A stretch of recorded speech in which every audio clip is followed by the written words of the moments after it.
অসমৰ বহুকেইটা দল সংগঠন যেনে সদৌ অসম ছাত্ৰ সন্থা, অসম জাতীয়তাবাদী যুৱ ছাত্ৰ পৰিষদকে ধৰি অসমৰ বহুকেইটা দল সংগঠনৰ দাবী মাত্ৰ এটাই আছিল যে কা আমি নামানো। নমস্কাৰ সকলোকে, আৰু এটা নতুন ভিডিঅ'লৈ বন্ধুসকল। আজি অসমত যিদৰে চলিলে কা আন্দোলন সকলোৱে দেখিলে। কা আন্দোলন কিয় হ'ল সকলোৱে জানে।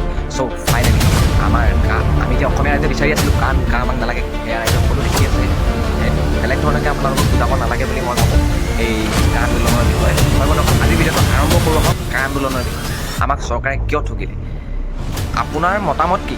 আমাক নালাগে কা আমাক নালাগে, গোটেই অসমৰ বিভিন্ন প্ৰান্তত গৈ অসমীয়া ৰাইজে কা আন্দোলন চলালে যে কা আমাক নালাগে, আৰু সাংবাদিকে নিউজ কৰিছে, প্ৰতিটো চেনেলত বজাইছে, আৰু চৰকাৰে দেখিছে যে অসমীয়া ৰাইজে কা বিচৰা নাই। তথাপিতো সেই কাখনৰ বিৰুদ্ধে, নাগৰিকত্ব সংশোধনী আইনৰ বিৰুদ্ধে একো মাত নামাতিল।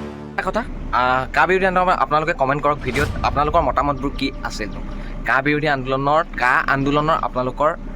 আপোনালোকে কা যদি মানে তেতিয়াও লিখক কমেণ্টত, কা যদি নামানে তেতিয়াও লিখক কমেণ্টত। হয় বন্ধুসকল, আজি মাত মাতি লাভ নাই, কা গৃহীত হৈ গ'ল অসমত। এটা কথা, চৰকাৰ এখন গঠিত হয় ৰাইজৰ পৰাই, ঠিক তেনেদৰে ৰাইজ নহ'লে চৰকাৰ এখন কেতিয়াও গঠিত হ'ব নোৱাৰে। যেনেকৈ প্ৰজা নহ'লে ৰজাৰ কাম। কা গৃহীত হ'ল, কিন্তু বহুতে এতিয়া অসমীয়াই গম নাপায় কা মানে কি।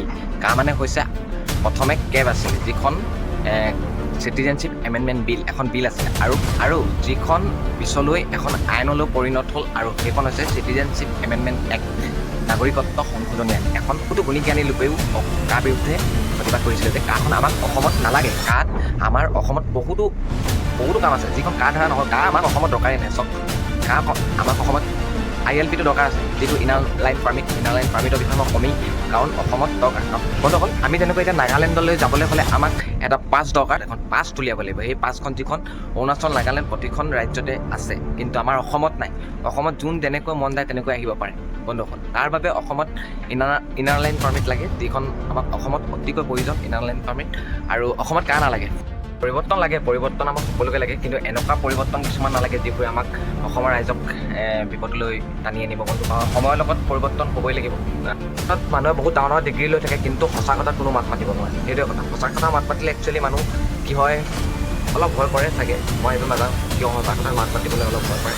ভুলটো ভুলেই বন্ধুসকল, ভুলটোক মাত মাতিব লাগে, সকলোৱে মাত মাতিব লাগে, তেতিয়াহে আমাৰ ভুলটো গৈ শুদ্ধ হ'ব।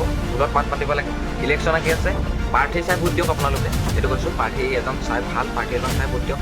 পাৰ্টি চাই কেতিয়াও ভোট নিদিব। পাৰ্টি চাই ভোট দিলে কি হ'ব আপোনালোকে জানে সকলোৱে। চ' ফাইনেলি সকলোকে শুভেচ্ছা জনাওঁ। ধন্যবাদ। জয় আহোম।